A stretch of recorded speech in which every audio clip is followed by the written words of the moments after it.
Good morning. अपने जो civil engineering का बेसिक था वो कंप्लीटेड हो चुका है। आज अपने लीनियर मेजरमेंट चैप्टर 2 स्टार्ट करने जा रहे हैं अपना। तो शुरू करते हैं चैप्टर 2 को। कौन कौन सी एक्सेसरीज चाहिए अपने लीजर जो अपनी लीनियर मेजरमेंट करनी होती है तो उनके बारे में देखते हैं। Wooden pegs, ranging rod, ranging pole, line ranger, arrow, plumb bob, chain, tape, odometer, speedometer और पैसोमीटर या पेडोमीटर भी बोलते हैं इसे। ये एसेसरीज अपने को चाहिए होती है। सबसे पहली चीज आती है प्लम बॉब। प्लम बॉब को यूज किया जाता है वर्टिकल एक्सिस जो है एंड इंडिकेट करने के लिए इंस्ट्रूमेंट के। तो प्लम बॉब आपने देखा होगा, इसके ये वर्टिकल और जो इसको ग्रेविटी एक्सिस बोलते हैं, ये हेल्प करते हैं अपने को इंडिकेट करने के लिए वर्टिकल एक्सिस ऑफ इंस्ट्रूमेंट। जहाँ कह सकते हैं इंस्ट्रूमेंट पॉइंट को फाइंड करने या सेंटरिंग करने के लिए इंस्ट्रूमेंट को क्या यूज किया जाता है, प्लम बॉब। वुडन बैग्स, ये क्या है, making the field measurement point after centering, कि आपने इंस्ट्रूमेंट की सेंटरिंग कर ली है किसकी हेल्प से, प्लम बॉब की हेल्प से। अब उस पॉइंट को मार्क करने के लिए वुडन बैग्स का यूज किया जाता है। एरो, टोटल 10 एरो यूज होते हैं लीनियर मेजरमेंट के अंदर। वो किसके पास होते हैं, लीडर के पास। और उन एरो को जो बंदा कलेक्ट करता है उसे बोलते हैं फॉलोवर। इसका क्या यूज आता है, marking the field point after measurement. Measurement करने के बाद फील्ड पॉइंट लगाने के लिए इसका यूज किया जाता है एरो का। जितनी टोटल डिस्टेंस मेजर करते हैं अपनी, वो किससे पता चलती है, calculated by number of used arrow by leader की। कितने एरो लीडर ने लगा दिए। मान लीजिए फॉर एग्जांपल कि एक चेन सर्वे के अंदर लीडर के पास 4 एरो हैं, तो फाइंड द मेजर्ड डिस्टेंस। जो चेन की लेंथ थी वो 20 मीटर थी, कितने होते हैं उसके पास टोटल 10, तो यूज कितने किए हैं 6। तो क्या आ जाएगा 6 into 20 equals to 120 meter total distance measure हो चुकी है। तो ये होते हैं अपने जो एरो होते हैं वो यूज होते हैं मेजरमेंट पॉइंट्स को लगाने के लिए। रेंजिंग रोड, बाइसेक्ट करने के लिए field point from instrument station. कोई भी इंस्ट्रूमेंट लगा है उसे बाइसेक्ट करने के लिए क्या चीज की जाती है, रेंजिंग रोड्स यूज की जाती है। रेंजिंग पोल, ये होता है 2 से 3 मीटर का। परमानेंट स्टेशन पॉइंट अगर मार्क करना है तो किसकी हेल्प से होगा, रेंजिंग पोल की हेल्प से। ऑफसेट रोड, ये सेम रेंजिंग रोड की तरह होती है, मार्क करने के लिए, बाइसेक्ट करने के लिए पॉइंट। चेन, यहाँ से क्वेश्चन आता है भी, आपको ध्यान रखना। चेन क्या चीज यूज करेगी, चेन होती है रफ ग्राउंड पर लीनियर मेजरमेंट, डिस्टेंस मेजर करने के लिए। मान लीजिए कोई आपके पास ये एरिया है, उसकी आपने लिए इस एरिया की डिस्टेंस मेजर करनी है, तो रफ एरिया है तो चेन यूज करते हैं आप इसके लिए। 4 तरीके की चेन है। सबसे पहले मेट्रिक चेन, लेंथ होती है इसकी 20 मीटर या 30 मीटर। 100 से 150 लिंक होते हैं, 20 मीटर में 100, 30 मीटर में 150। लिंक की लेंथ होती है 20 सेंटीमीटर, याद रखना 20 सेंटीमीटर। इंजीनियरिंग चेन 100 फीट की, ये फुट में होती है, ठीक है। 100 लिंक्स होती है, तो मतलब एक लिंक कितनी लेंथ की होगी, 1 फीट की। गंटर चैन 66 फीट की, लिंक्स 100, तो 100 अपॉन में 66 करेंगे तो 0.66 फीट की एक लिंक निकल आएगी। रेवेन्यू चेन 33 फीट, 16 लिंक्स, मतलब 2 इंटू 1 अपॉन में 16 फीट इसकी एक लिंक लेंथ होगी। अब कुछ क्वेश्चंस आते हैं एरिया एकड़ या स्क्वायर यार्ड के अंदर, तो वो कैसे होता है। मान लीजिए ये अपने पास एक एरिया है 1 इंटू में 10 गज का, तो एरिया क्या आ जाएगा, 1 इंटू में 10 गज इक्वल टू 10 गज स्क्वायर। 1 एकड़ होता है वो इक्वल्स होता है 10 गज स्क्वायर, जहाँ 43560 फीट स्क्वायर के बराबर, क्योंकि जो एक गज होता है उसके अंदर 66 फीट होते हैं, ठीक है। तो जब इसको आप मल्टीप्लाई करोगे तो आपके पास आ जाएगा 43,500 फीट 60 फीट स्क्वायर। अगर इसको यार्ड में कन्वर्ट करना है तो क्या करोगे आप, फीट स्क्वायर अपॉन में 9 कर देना तो आपके पास 1 एकड़ को आ जाएगा 4840 स्क्वायर यार्ड। और अगर हेक्टर की बात करेंगे तो 100 इंटू 100 मीटर्स एक है जो वो आपका होता है हेक्टर्स के बराबर। तो मतलब क्या है, स्क्वायर मीटर में क्या हो जाएगा, 1 hectares equals to 10,000 square meter square.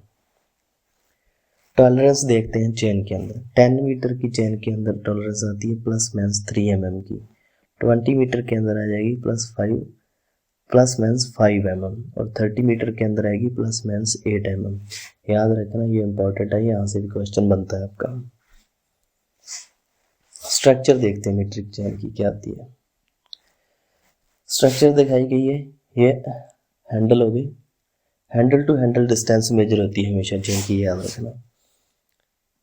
ये एक लिंक आ गया 20 सेंटीमीटर का जो आपने ऊपर पढ़ा है अभी। इनके अंदर टेलीज लगी होती हैं 5 मीटर पे। और मान लो 30 मीटर की चेन है तो एक कॉमन होगी, मतलब इधर से भी 15 पे इधर पे भी 15 पे, वो होती है ये 5 मीटर पे, ये 10 मीटर पे, ये 15 पे। आपको आगे बताता हूँ इनके बारे में अभी और शो करूँगा। Key point, center to center distance between two consecutive collar rings कितनी होती है, 1 लिंक या 20 सेंटीमीटर, जो मैंने आपको ऊपर भी बताया था। Center to center distance between two consecutive brass circular rings, तो इसमें क्या हो जाएगी 1 मीटर या 5 लिंक्स। 5 लिंक के बाद एक यूज की जाती है। Circular ring are use to avoid the deformation due to bending. Important line है कि जो सर्कुलर रिंग्स है उनको डिफॉर्मेशन आती है जो बेंडिंग के कारण, उसको रोकने के लिए यूज किया जाता है। जैम नट होता है आपके पास ये वाला लगा हुआ है, इसका क्या काम है, jam nut system use to avoid the deformation due to twisting. अगर ट्विस्टिंग को रोकना है तो के लिए जैम नट यूज होता है, और सर्कुलर रिंग यूज होती है डिफॉर्मेशन ड्यू टू बेंडिंग को रोकने के लिए। Brass tallies are provided at regular interval at 5 metre to indicate the measured length. कि मेजर लेंथ को इंडिकेट करने के लिए, मान लीजिए 20 मीटर या 25 मीटर आपने लेंथ मेजर की, तो एक चेन पूरी और 5 मीटर तक एक टेली तक आपको पता चल जाएगा आपने कितनी डिस्टेंस मेजर की है। ये रही 5 मीटर के लिए जो होती है, ये 10 मीटर की टैली है, ये 15 मीटर की, इस तरीके से। ये सेंट्रल टैग है आपका, चैन हो गया। अब देखते हैं अगला पॉइंट जो लीनियर मेजरमेंट में यूज होता है, वो है odometer. Use for measuring the approximate not accurate approximate horizontal distance. Speedometer use होता है करंट स्पीड चेक करने के लिए, जो अपने व्हीकल्स के अंदर भी होता है। पीएसोमीटर या pedometer measuring the approximate horizontal distance accurate to step counting. Step countings नहीं करते, कई बार आपने देखा होगा जो रनिंग वगैरह करते हैं उनके ये यूज किया जाता है, स्टेप काउंट होते हैं इनसे।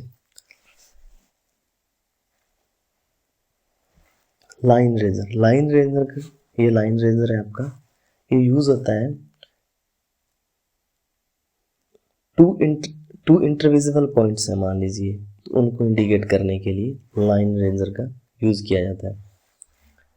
इसको रेंजिंग प्रोसेस भी बोलते हैं। देखिए, एक तो होती है डायरेक्ट रेंजिंग, जब पॉइंट्स आर विजिबल मान लीजिए यहाँ से यहाँ की डिस्टेंस मेजर करनी थी तो यहाँ अपने रेंजिंग यूज करते हैं, तो ये तो डायरेक्ट। और इनडायरेक्ट की बात करें जब पॉइंट्स आर इंटरविजिबल, मान लीजिए यहाँ से रेंजिंग करनी है, ये कोई बिल्डिंग आ गई फिर दूसरी साइड आ गई, तो इनसे क्या कहते हैं, इनडायरेक्ट रेंजिंग करते हैं। डायरेक्ट रेंजिंग के लिए 3 रॉड यूज होती है रेंजिंग की, और इनडायरेक्ट के लिए 4 रेंजिंग रॉड्स यूज होती है।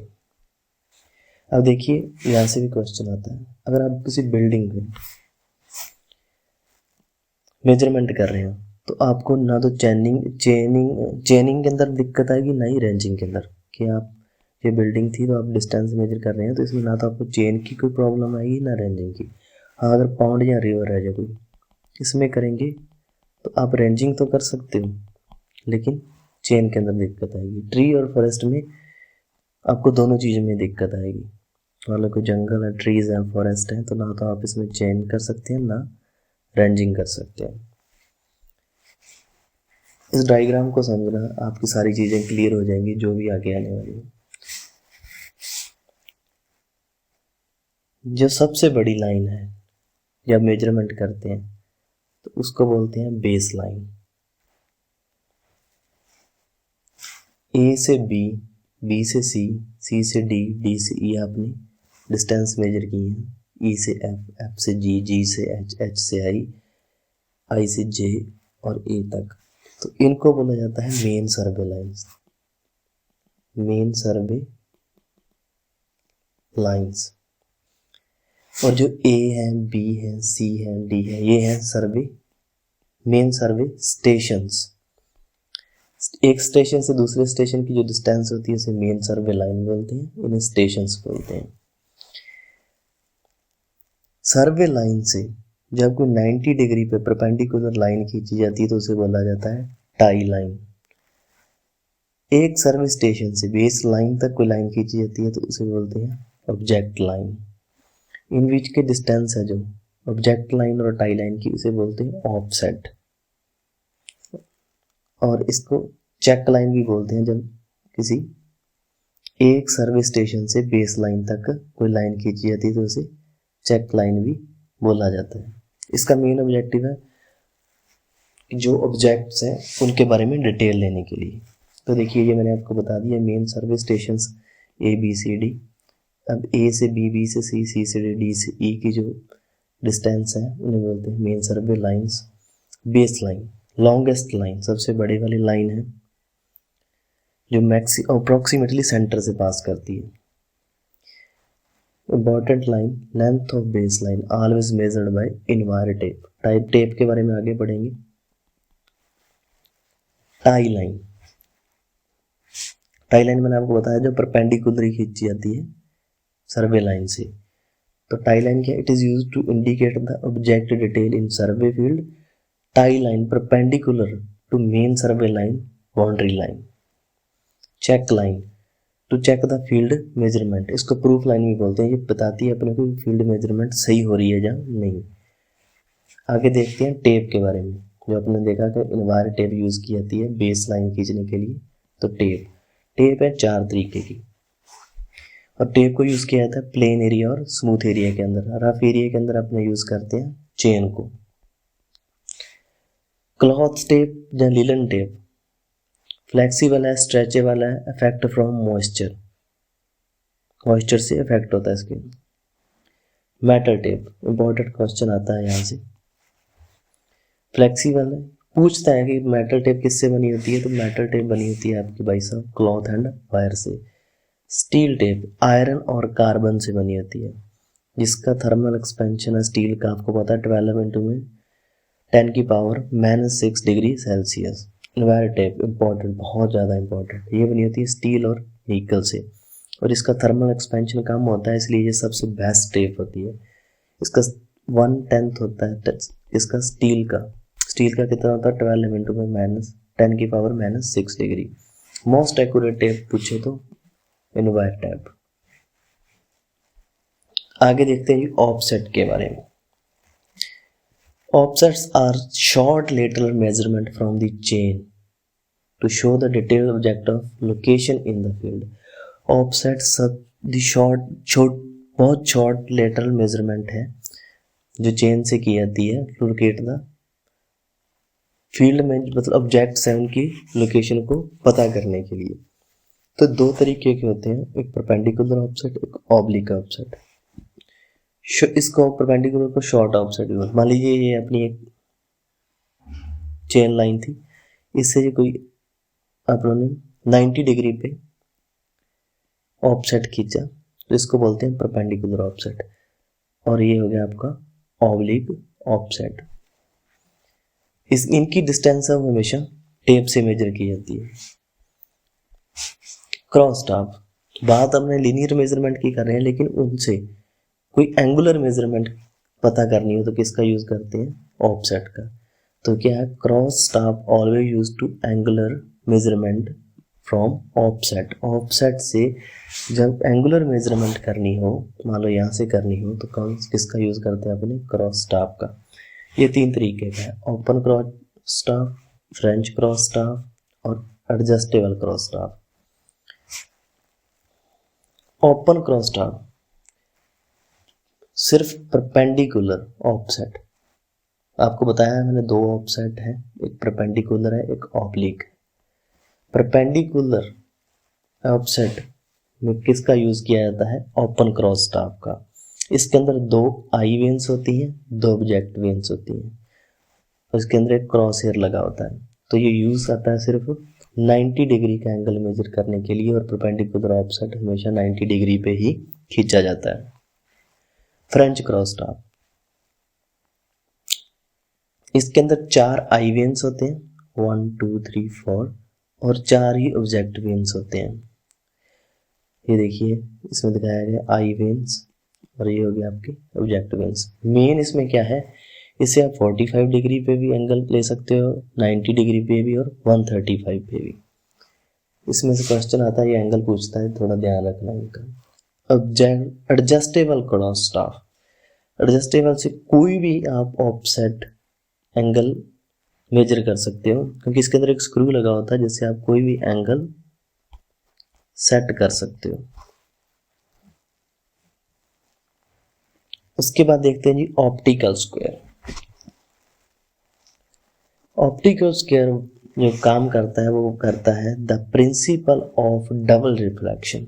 डबल रिफ्लेक्शन पे प्रिंसिपल पर ये काम करता है, क्योंकि इसके अंदर 2 मिरर्स लगे होते हैं 45 डिग्री पे। एंगल बिटवीन मिरर्स ये दिखाया गया है कि एक मिरर ये है, एक मिरर ये है, तो इनके बीच का जो एंगल है वो होता है 45 डिग्री, इंपॉर्टेंट है। और ये एडजस्टेबल भी होता है, इसको अपने एडजस्ट भी कर सकते हैं। क्या यूज आता है optical square? To set out the object at perpendicular direction. कोई भी ऑब्जेक्ट है उसको परपेंडिकुलर डायरेक्शन पर सेट करने के लिए किसका यूज किया जाता है? ऑप्टिकल स्क्वायर का। Prism square same as optical square but angle is not adjustable. इसके अंदर एंगल एडजस्टेबल होता है, लेकिन प्रिज्म स्क्वायर के अंदर एडजस्टेबल नहीं होता है। अब है एरर्स। एरर्स को पढ़ेंगे अपने नेक्स्ट लेक्चर के अंदर। इस लेक्चर को आपने देखा, थैंक यू।